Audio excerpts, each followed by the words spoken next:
Welcome to Real Talk 1012. You're here with Coach Jeff. Coach Ryan. And this is our first segment of the year. Yeah, man. Basketball season is finally here. Yes. We had so many guys, they just kept asking, when's basketball, when's basketball, when's basketball? We're here. You know what I'm saying? We're here. We're excited. And we're ready to ramp up into week one. Can't wait, man. Yeah. We had a great preseason Saturday, this past Saturday. A lot of guys came up, a lot of action, a lot of excitement. Packed house. Yeah, it was a packed house, so I'm really looking forward to this season. The competition is going up a notch.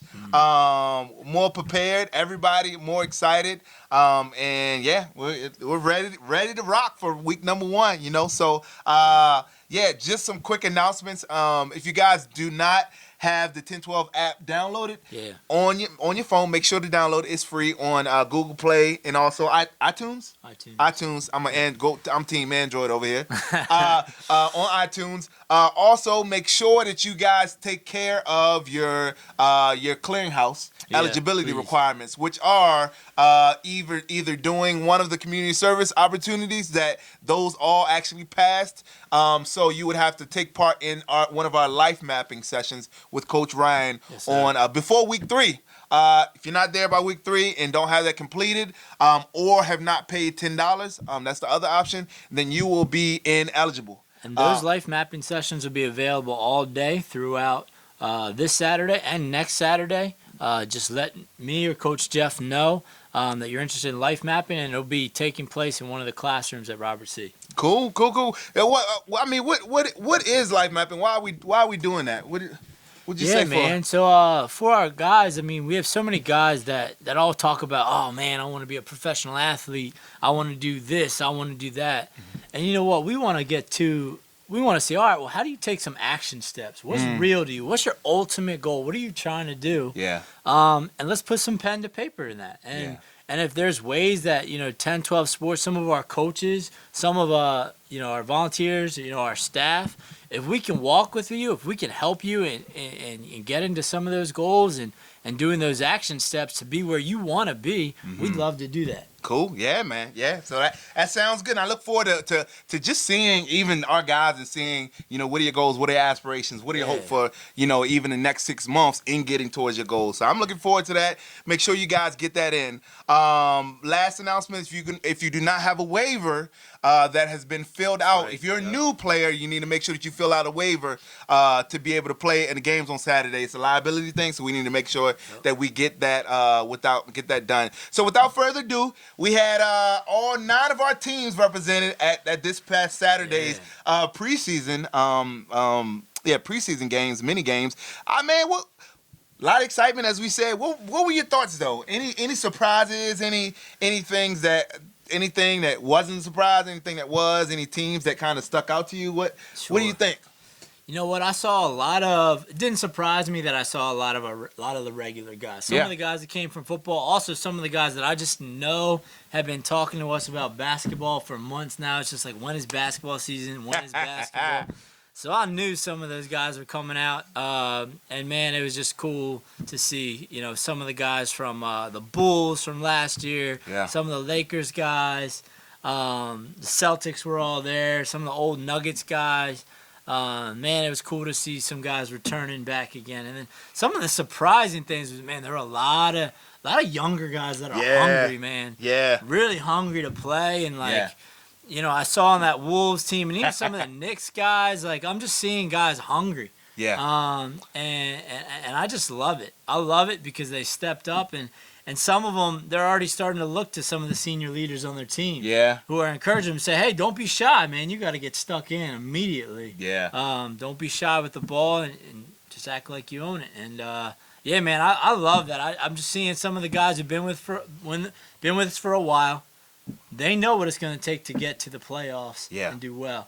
And they're encouraging the young guys to do so already from week 1 preseason. So That was cool. Yeah, man. I mean, that was one thing that really stuck out to me too. It seems like no one was really shy of just like, let me stand back. It's just like, this is my community. Yeah. It's my time to get. For the young guys, you can see like, all right, I've been waiting on the sidelines for long enough. This is my year. 13, 14 years old. Yeah. I'm gonna just immerse myself right in. The guys did that, felt comfortable, and just like it felt like, man, you've been a part of the community for a long time, and you just heard about 10, 12 sports. So that excitement was there. Yeah, I mean, it's good seeing the young guys out. Great seeing the older guys, guys that enjoy being with us, enjoy playing in the league, and really know what we're about. It's good seeing them come to play. It was a couple of teams that, I mean, surprisingly, I wouldn't say surprisingly, you could tell a couple of teams ended off last year with a bad taste in their mouth, and they just came in focused. And two of them in particular I'm thinking of are the Warriors and the Nuggets. Yep. They came to play, and it was like, man, like we got some unfinished business. I remember I was talking to Marnik, who was, I believe he was the MVP last year, right? Sir. Yeah. And it just, I mean, those guys just came to play. They've been asking about it. Nuggets guys, same thing. But it was just like, all right, like we fell short. Yep. And that's not gonna happen this year, So that was they just came out preseason just focused, man. It was crazy. Yep. It was wild, So I'm really looking forward to a lot of these games. A lot of exciting folks, a lot of new folks that have been hitting us up who'll be joining us this Saturday. So I look forward to these games, man. Yeah. So obviously we have 9 teams. The question has been asked, like, oh, why, why some teams on the schedule twice. Yep. That'll be, some teams will be playing games back to back at least 1 week of the season. That's just some of the teams, and other teams. And they'll be having it one by week, but other teams will be just playing every week, and so we'll see kind of the dynamics of if teams have the stamina to be able to go back to back full court games, obviously. But I think they do. We'll kind of see what they're made of. But I mean, the team that's going back to back this upcoming week is this Pacers team. I don't know. The first game they have against the Celtics. Yep. I mean, what do you think about this Pacers team, and how do you think they're going to fare against this Celtics team? Man, I'll tell you what. Some of the Pacers team, I saw something new on last Saturday, and I saw Cabrin going out there. And I'll tell you what, like, Cabrin's been a part of the league for many years. Yeah. But you know what? I saw him starting to take a little bit more ownership of the ball, especially on the boards. Yeah. Now, Pacers are only going to have guards for the most part, so he's going to be the big man on the court. And I think he's ready to step into that role. I saw him going up and grabbing boards over people on Saturday. And so I'm kind of curious. You know what? As I look at the Celtics team, I think they've been in the league for a little while. It's their team chemistry. It's the same thing. They're the Eagles to the Celtics. I think it's a lot of they're actually the opposite of the Pacers. I think there's more big men on the Celtics. Yeah. And not as many guards. I think the Pacers are a lot of guards and only one big man. So we're going to see. We're going to see if it's going to be the half-court offensive is going to work, or if Coach Matt and the Pacers decide to go run and gun. Yeah, man. And same thing, man. I did not notice that. And one big things, we're talking to a couple of Celtics players, and they were, for the most part, they were very excited. And here's why. I mean, last year was the Caleb show. Everybody knew it was coming. You triple team Caleb or whatever. And, but this year, so many more guys have to step up, and they're excited about that, to say, all right, well, we don't have to just kind of stand around and watch. Mm-hmm. We can kind of be that star player for this game or that game. And so I'm really looking forward to seeing guys, step up. They've been talking all off season about that, from Kyrie, Ray, Mont. All of those guys have been saying, it's our time now. And so we'll see. This is our time to step up, and so we're going to do it. And so, I mean, I think they may struggle against this Pacers team, just because I think, it's early on in the year, and they have a very steep learning curve. They have great coaching, these Celtics, but they have a very steep learning curve in trying to see, like, who's going to be that. What's the leadership going to look like? Not just mentality-wise, but also, ball skill-wise. What is leadership going to look like without a Caleb, in that somebody has to step up and be the person that can put up 15, 20 points in a game. So we'll see. For this game, I had the Pacers, man. Yeah. For this one. Yep. I got Pacers 36-24. Yeah. All right. Yep. Cool. Man, and Pacers they'll play their second game of the day right back to back against a Knicks team, a new expansion Knicks team. Yeah. And so I used to talk junk about new teams, but I'm gonna tell you, man, the Colts during the football season, they really surprised me, and a lot of new guys come in hungry. Yep. This Knicks team, they've been practicing already, Yep. so guys are hungry to just come in and just make a statement, so I'm really looking forward to that. But I know we both briefly got to see the Knicks, but what are the keys that they will need to things that they'll need to do to be able to step up against this Pacers team? Yeah, I think they're a new team, so it's tough, right? They have one guy, they have a couple guys there that have played in the football season. Yeah. One guy, I remember talking to or seeing Amani, and one of the guys actually, when we did the big ups during the team talk, one of the guys said, "Man, I just saw how Amani was encouraging his guys." Yeah. And they kind of rallied around that. And so, as a newer team, that's key. Yeah. Have one of the older guys on your team be able to mentor you. It's kind of like a LeBron to Kyrie kind of role. Like the veterans got to be like, all right, it's your time. You got to step up into your spot. And so I'm wondering, is Imani gonna be able to lead in that way and then encourage the young guys to really step up into it? So I think it's a tough battle. I think at the shoot, I think Pacers are gonna be a good team. I think I still take Pacers in this game, but man, I like the Knicks. I'm looking forward to seeing them play this Saturday. Yeah, man. Yeah, I actually, for this game, I have the Knicks winning. All right. I think there are a couple guys that will be joining this upcoming week, and I think their coach has been working with them and has a game plan already in motion. And so we'll see. I think it'll be a close one. I know some of the Pacers have some football guys that are in shape, but I think the big thing that you said, Ken Cabrin being the only big man, Ken Cabrin run 2 games back to back and still second game be able to produce just what he needs to do and it's just really hold his own in the hole. Yeah. So he'll need to do that, and that I think that's going to be a challenge for them. And so I'm going to have the Knicks winning this second game. All right. So on to the 11:30 game, we have the Nuggets, your boys versus the Bulls, and this is did you guys play in the postseason last year? We didn't play them in the postseason last year. Okay. Yeah. That's the team you didn't want to see. Yeah, that's exactly right. You're exactly right. Oh man, this Bulls team, I'm nervous already. This is a playoff matchup. I can already tell you. Yeah. I wish that game was farther on down the season.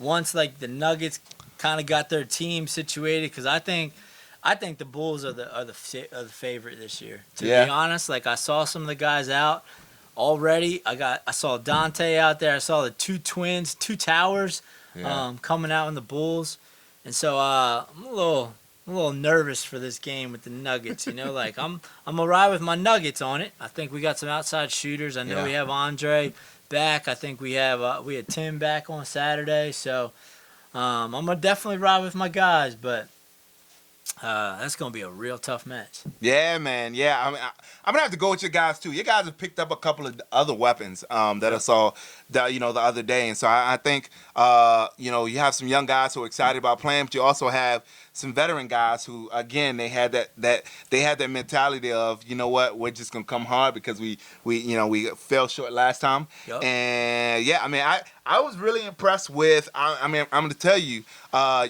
you guys had one of the best defensive stands on this past Saturday. Obviously, Tim is a towering presence, but just the sheer hustle of all of the guys on the Nuggets the other day.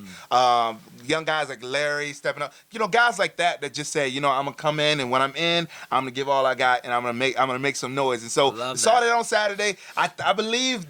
Because you guys are so deep, I really have you guys just coming through in this game because you guys run and because you guys play defense, and that's the name of the game, man. If you hustle, hustle points, man. They come in handy, especially in that third, fourth quarter. So right. we'll see that. Now, I have the Nuggets, winning that one amidst the just the talent and the sheer size of that Bulls team. Okay. So we got, what do we got next? We got Rockets Warriors. Rockets and Warriors, man. Like oh man, so this is a wild card. Yes, sir. This is a wild card. Man, yeah. I'm gonna say what I think first, because here's the thing. And so we had the same conversation during football season where it's like, what Falcons team is going to show up, and same thing, which Rockets team is going to show up. Yep. I believe Rockets are one of the more talented teams in the league. I believe Rockets are one of the least mature teams in terms of the way that they work together. And so again, I mean, that's it. It'll be night and day. Do guys decide to work together, and do guys say that, all right, like, we're gonna, no matter what comes, a trial comes, we're all right, and we're gonna work together through it? Or will it be bickering, blame shifting, all of that? Because they don't play well like that. That's right. But they have picked up some weapons in Rye, in James, and some other guys that they have who will come in. So if they work together, this may be one of the teams to beat. And they got the talent. So we'll see we'll see what they come. With that being said, the Warriors are the Warriors, man. And they're one of the closest knit group that we have, and it shows on the court. Tom and Coach Kelvin, I think I think they represent kind of the poise of that team. Where it's just like, you know what, we just gonna come out and play, and we're not gonna get worked up, and we're gonna support each other. And I think that makes a difference. And I think they're gonna start off hot. They were looking good last week. They were looking in sync. I think they're gonna bring that into week one. I think this is gonna be a close one, but I think the Warriors are gonna edge them out in this one. Man, all right. See, that's the thing. I was wondering how that was gonna end. I was wondering if you were gonna take the Warriors or the Rockets, because this is definitely a tough one. I think skill-wise, the Rockets might have them. Yeah. But the Warriors, again, if it's a game, what you said last game, if you're hustling from the start to the end, the last whistle, that's a lot of points in this league. Yeah. That's a lot of points in this league. And in a game of attrition like this, I think that the Warriors are built for 4 quarters. Yeah. And I think that it's going to be a 1-point game, maybe a 2-point game, but I do take the Warriors in this one. Yeah, man. Yeah. I'm really looking forward to seeing that one. And yeah, man, we have our last game of the week, which will be our the Wolves versus Lakers. Yep. And I heard the Wolves kind of they made some acquisitions and picked up some free agents over this week, but still, I mean, they are the home team. And that does play a role in just in this league, in any game, for that matter. But we do have a Lakers team who are the defending champions, the back-to-back defending champions, and Coach Kenny is gonna come and remind you of that. Yes, sir. But man, what are the keys for that game, and who you got? Here's what I got to say. I think that the Lakers are a team. They're like that guy who slowly gets out of bed. You know what I mean? Like, he hears the alarm, he hits snooze, and he's like, I don't know if I want to get out of bed yet. And I know they have a 1:30 game, but I'm just wondering who's going to show up, and if they're going to show up ready like they do later on in the season. Yeah. Because that's how they always do. They just get better as the season goes along. Yeah. And that Wolves team, what I saw on Saturday, man, they're ready to come out. Yeah, they're ready to go right now. And with those young guys, I'm going to tell you right now, I've got the Wolves in this game. You do? I've got the Wolves in this game. I've got the Wolves taking on the Lakers, the big towering top dogs, and the Lakers, and how they're defending champs. But, man, I got the Wolves. They're going to shock the world in this game. Y'all hear that? There you go. Shock the world. You know what? You better take that to the bank, because I don't have that much confidence. I love you guys. Y'all are gonna come. Y'all are gonna bring it. But I think it's big brother, little brother. Little brother have to get used to being in a household. So glad to have you guys. Coach Mike is a competitor. Yes, and that's one thing about Coach Mike. Coach Mike finds a way to stay in each and every game. And one thing I love about him is he knows how to motivate his players. And guys. Yeah. That's one thing Yep. I could see on this past Saturday during preseason. With that being said, I think I mean, in the end, I think it's going to come down to size. I think the Wolves are going to be able to run. And let's see. A big key for me is seeing how those guys, the young guys, and so how do those young guys deal with adversity? If they jump behind, is it a shutdown thing, or is it, we're just gonna keep playing it? So, I mean, that's one big thing that I'll be looking to this game to just kind of learn about the Wolves. Because I think if they master just the essence of sticking together, working through adversity, and continuing to play, then I think they're gonna have a couple games under their belt. But I mean, if they do not learn to do that, then I mean it's gonna be a rough season for them. Yep. I have Lakers winning this one, and but I think it'll be a good game, and I'm really looking forward to seeing just one, how these Lakers are. What Lakers show up, how they're gonna show up, what kind of game do they play, and then I'm looking at this Wolves team to see like what kind of young guys are we dealing with, guys who just kind of just play their heart out all whatever amount of minutes we have. I don't even know how long the games are. 8 minutes a quarter. Yeah. So 8, 16, carry the one, 32 minutes. Is this a 32-minute game or 32-minute guys, or is it like 8, 16 minutes and then they're done? So we'll see. It'll be a fun week. It'll be a fun week. Absolutely. 1, and I really look forward to it. Guys, make sure you know your game day verse. Yep. If you don't know your game day verse, you will not be able to play in the game until you memorize it. Other than that, you guys, we look to have fun. We have officials who take out their time to come down here. They don't have to come down here and ref our league, but they believe in what we're doing, and so we have some of the best referees in the area that choose to do our games. And so let's again pay them respect. They want to help you guys to get better at basketball, but also to grow even towards what it means to be men and men of God. So so just kind of keep that in mind, and let's have fun and just continue to move this forward as a community. So thank you guys for joining us for Real Talk 10-12. Looking forward to week number 1. We will see you on Saturday.